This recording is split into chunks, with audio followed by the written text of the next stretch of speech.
Good evening and welcome to the final Beyond the Front Page show, produced for the spring 2019 semester here at Cayuga Community College and broadcast on Spectrum, Verizon, Fios, the Auburn Regional Media Access, better known as ARMA, as well as Win 89.1, the college's radio station.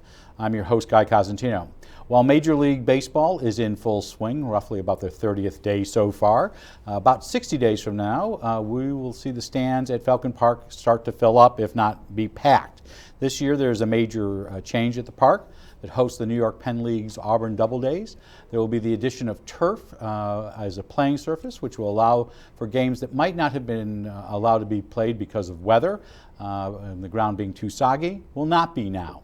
We are delighted to have in the studio the Doubledays General Manager, Adam Winslow, to talk about what he expects in the coming season, what the change in turf might mean, and some other changes at Falcon Park. Welcome back. Thank you, sir. Thanks for having me. You in baseball mood? I'm in baseball mode, full swing, without question. So what are you looking forward to most?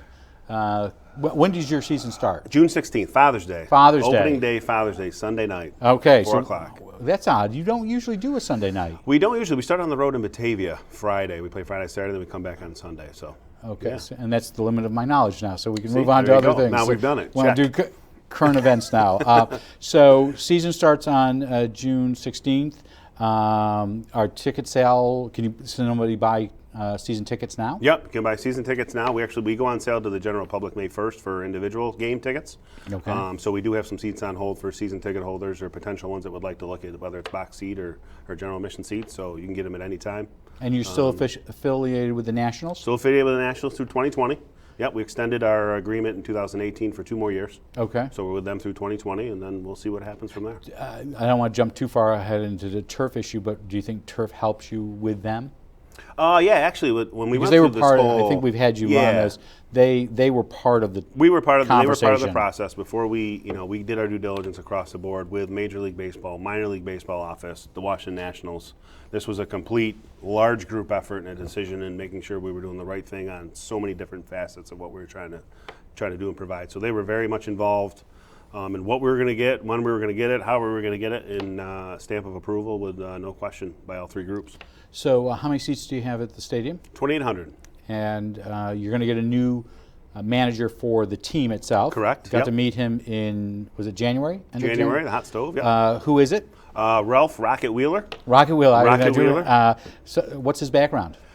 He's been in the game 30-plus years. Been through the Atlanta Braves organization, Toronto Blue Jays. He actually played, managed, coached with Dennis Holmberg, our longtime manager that was here for 10-plus years. Who tuned in for part of your hot stove? Who tuned in for the hot stove, to say some nice very close friends. And he had played.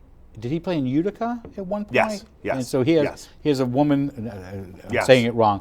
But he was a host house that came to his wedding. He decades still talks later. to this day. I think he said she's 90 years old. He's still in touch with her to this day. That was 50, 60 years ago. Even. So when does he arrive? He'll arrive with the team. Most likely right around June 9th is when the team will come up. They'll move into the hotel for a couple days. They'll do mini camp for 3-4 days where they just get acclimated to the city. They find where they're living.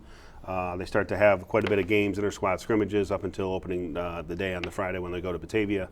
And then they play every day. So you mentioned the hotel. I do know, I think I'm on an email blast from your office. Are you still looking for host homes? Host families, yep. So what does that entail? So what that really entails, it's funny because I've done it the last couple of years. What we're looking for is a player to have a place to live, basically a place to sleep. The guys are on the road every day or they're playing every day. They get 3 days off all summer. They're on the road for 38 nights in a hotel. The other 38 days they're home playing here. And really, like what I offer, you just offer a bed and a room for them to So not sleep. Transportation necessarily? Nope, they're on their own for that. Food, they're on their own. They chip in. Most host families, we have 27 out of 35 guys covered in host families locally right now. So your twins are 6? 7. Seven. Yes. So they are most likely in their glory. They love it. We had 2 years ago when we started this, I had the first and second round pick staying pitchers. Very highly, very good. And I woke up at 5:30 in the morning and I'm taking a shower and I'm hearing this ruckus and I'm like, oh my God, my kids are, like the guys are trying to sleep. Like you can't wait. I come out, there's 4 of them playing with Nerf guns. rolling around, and I'm like, oh my God, there's $1 million guy right here. God, I hope it doesn't. Don't break injure his shoulder. yourself. Exactly, right? But my kids love it. The guys are great. Last year I had a major league rehab guy that lived with us all summer. Pitcher was trying to make his way back. So how many places are you looking for still? 6. We're looking for 6 players to be housed. So when it's And one bedroom, how whether can somebody it's- find out about that? they can call the office 255-2489. So you don't pay them, but they are the host. Yep. You can charge. You cannot charge Okay. for rent. But you don't. But You we don't. You Correct. don't pay. Correct. So in September, we were down at many of us here at the college were down at your stadium at Pinckney Field, which is not going to. It still will be Pinckney Field. Still be Leo Pinckney Field. Yep. In a month, but we were there for the groundbreaking, or Yep. at least tearing up ceremonially of a sometimes soggy field. Correct. I remember Not anymore. Not anymore. So what is the status of the installation of turf right now? So the installation of the turf is done. The turf has been, the actual field part of it has been complete as of last Thursday. I know the crew, Brian Rhodes, our head groundskeeper, and the AstroTurf, and a bunch of other people did a walkthrough with the contractor. They do come back April 29th for some type of testing, just to say that it's playable, it's good to go, it's safe. So they'll come back next week. And So we had stamp heavy that. rains on Friday. Mm-hmm. Did you go out there on Saturday to see what it was like? I went out there later and it was nothing. Nothing. Nothing. So It actually holds up to 4 feet of water an hour. Okay. So when you think about that, Let's kind of avoid that. So I was talking to Anthony DeCaro, who used to work at the water filtration plant. The highest reading he said that they've ever had was 2.5 inches an hour. So we will have no issues So whatsoever. you will be open. You'll have turf ready for opening day, correct? Correct. Yes. I know the college did not expect, but it hoped. Yep. They might get a game there. Yep. Our season, as all these students know here, Yep. they start exams in 2 weeks. Yep. Will the college possibly? We're going to try to sneak, I believe, one in. So I know can- right now they're finishing up the padding, the outfield wall, and the padding all around from that piece of it. And then there's a couple of fencing and gates that they're fixing right now. We think we might get one in. What does turf mean for you and your operations? So from the DOUBLEDAYS operations, a couple different things. Not having a rain out ever actually helps us. I think we have to do some creative things, and as we're finalizing some of the things we want to do in regards to when rain does come.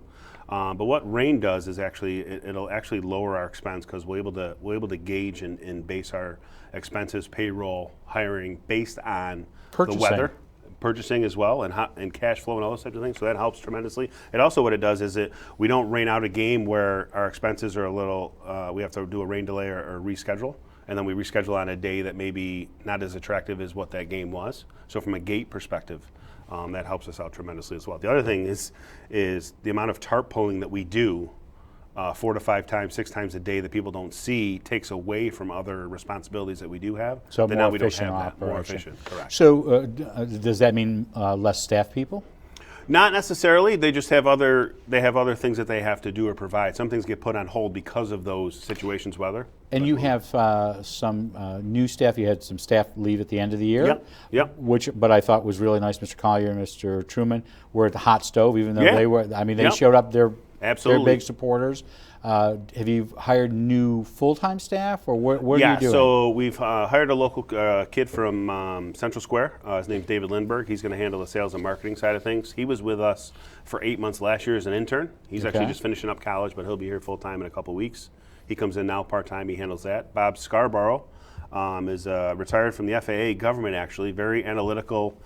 He finished his career as a technical director, oversaw 300 to 400 people, a few states, air traffic controllers. If he can do that job, he can do the operations side of the job. So he helps with. So you're filling those fill those two two roles. Yep. When you also hire a lot of high school and college students, when do you Correct. start that process? Correct. So we have 11 interns coming in from all over the country. I think we have 5 or 6 local, and then the rest are from all over. That they're solidified. We have about 36 staff members on game night, specific locally, high school, college. Some teachers in the summertime that come work for us. We have 36, 38 hired right now. We're looking to fill about 10 more positions on that, and then we'll be ready to go for And the how summer. do people apply for those jobs? Call the office, ask for Bob, Dave, or myself. We can help them, 255-2489, and we can handle it. Let's go back to the upgrades to there. Yep. So what does turf mean from a, does this allow you to do some non-baseball events that will Correct. generate revenue for you? Correct. We basically take a 3-4 month business that we have right now with natural grass and where we live in upstate, and we turn it into almost a 9 to 10 month business. You know, as we know, the partnership with the QE Community College will have 6 sports playing there in the fall, and combination of fall and spring, which will fill some. We'll have a ton of high school games that will go on, baseball related as well, and then we're also looking at some other events. music festivals, concerts, some other things, some other vendor opportunities. And will those be great. operated by you and the Doubledays team? Between ourselves and the city of Auburn, however that works, Okay. being owned by both, we're able to kind of, the city owning the facility and us operating it. So if but somebody we will wants to operate. rent space besides a Absolutely. tent at a game, Correct. you'll Correct. be able to do that. Correct. There are some other upgrades. You mentioned padded wall. Yep, so it's the first time we've ever had an 8-foot padded wall in the outfield. It's always been straight plywood, so that is a Splinterville. great thing for safety. We actually have pad all the way around the infield. As Okay. people start to see it, it's pretty impressive. We had all new stadium LED lighting put in December from Emphasis Lighting. So we have all new LED So you'll have lighting. some energy savings as So well. we'll have a ton of energy savings. We'll actually pass. There's certain standards we have to pass for minor league and major league baseball in general that we will now pass with flying colors. All 3 main buildings that we have, clubhouses and main building, has all had new roof and insulation put in. They were due. That was the original '95 roof. So It's a long time ago, buddy. it was a long time ago. Correct. The roofs were ready. Let's put it that way. New scoreboard. New scoreboard, supposed to be coming in and installing right around May 13th. New HD digital scoreboard. It'll be a little longer, a little larger than what we have. Basically, it's a TV screen. We can play movies on it, which we will do. We'll be able to play with it. A lot of more interaction in-game features, which will be nice to the average So when you fan. say so you and I were talking. I recently went to a major league. Lucky enough to go to a major league baseball game. At that stadium, they do not show play up on the where some show play as it Correct. goes. Correct. Will you show play? We won't show much play just because of some of the rules and regulations by Okay. minor and major league. Okay. With some of the umpire calls and those types of things, you can't necessarily do that. But we'll definitely have some in-game entertainment, to say the least. And all of that will be ready for opening day as far as your. Correct. Everything will be ready, as far as we know, as of last week. Everything will be ready for us opening day. So obviously turf is a change. Any other major changes this year? I'm trying to think. Other than Father's Day. I was going to say structure lighting. We're actually, for the first time ever, I believe, we're actually going to have a school day game. Our second game of the year, June 17th, is going to be 11 a.m. game, and we're going to have local Kiewit County school districts that will be coming. Close to, I believe, 1,500, 2,000 kids will be in attendance. So that's something we've never done before, never been able to do. So in this last year, I know that you did I'll call it a kids club. I don't know if that's what it was necessarily Yep, called. the Little Nats Kids Club. Oh, Little yeah. Nats. Will you be doing that again? We are. We're doing that again. It's a free ticket to every game. So every game to only Auburn School District, or do you have ultimate? Anybody 10 and under. 10 and under. 10 So and if they're in Union Springs Yep. or Port Bryan, how do parents participate? Contact the office, Okay. 255-2489. We're And we're it's a there. form you Yep. sign. And we fill it out over you the get phone. a little card. You get a card, yep. And that so that Free ticket to all 38 games.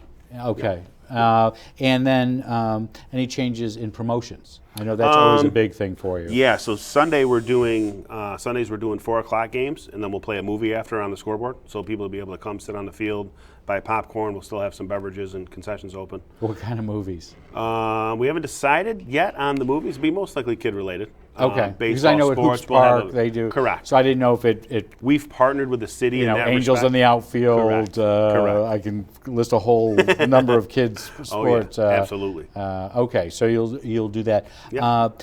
Anything in sponsorships? I know that's always a big thing for you. Sponsors is huge for us right now. We've had an overwhelmingly response in the offseason with all the upgrades and the attention we're getting, the amount of foot traffic we're going to have now by hosting probably, we looked at more than 60 or 70 more events outside of our season.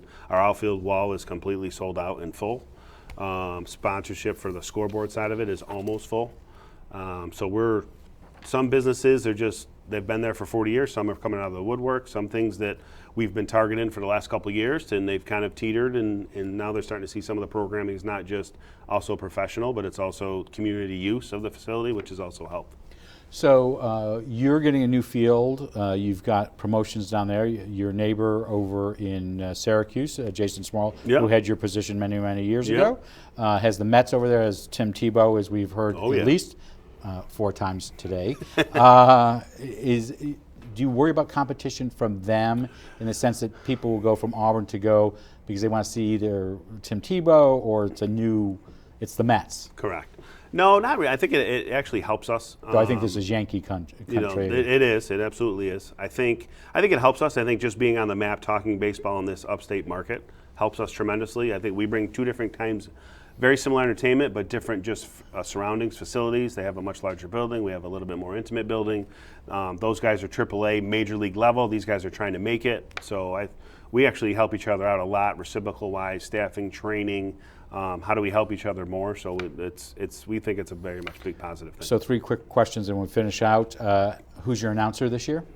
Ooh, we actually have it down to 3. Oh, so you haven't hired We your haven't, not yet. okay. We've got a serious tryout right now. No, but you had a student intern from the Newhouse School last year. Yeah, so we have 2 broadcasters actually. JD broadcasters. Riucci and Jack McMullen will actually do the on-air radio and some TV for us. We've also hired just a 3rd person now, will be kind of an on-field, in-game SU student as well.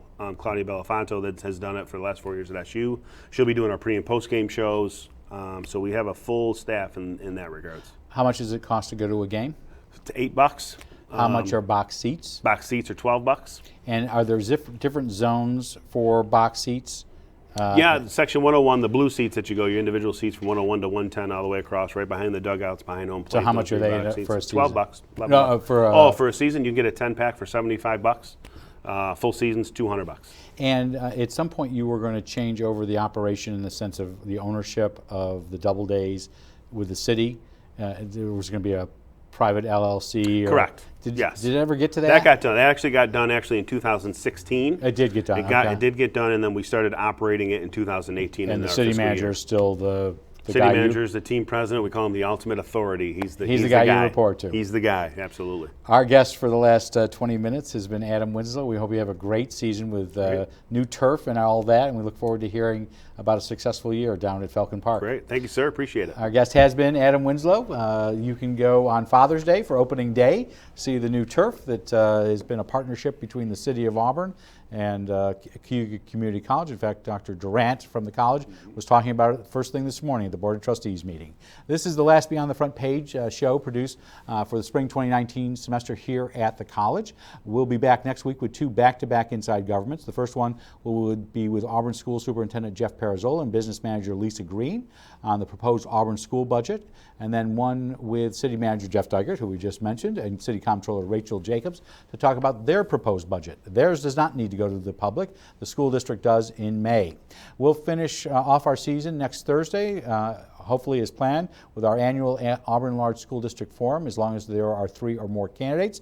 That will be moderated by Jeremy Boyer. Excuse me, I will be moderating, and Jeremy Boyer will be asking the questions. If you'd like to send us questions for the 2 Inside Government shows, you can do so at Inside Government, P.O. Box, Inside Government 141 Dunning Avenue, Auburn, New York, or at cozguytho@aol.com. I'm Guy Cosentino for Cayuga Community College. We thank you for watching. We hope you have a good night, have a great tomorrow, and we will see you back here on Tuesday.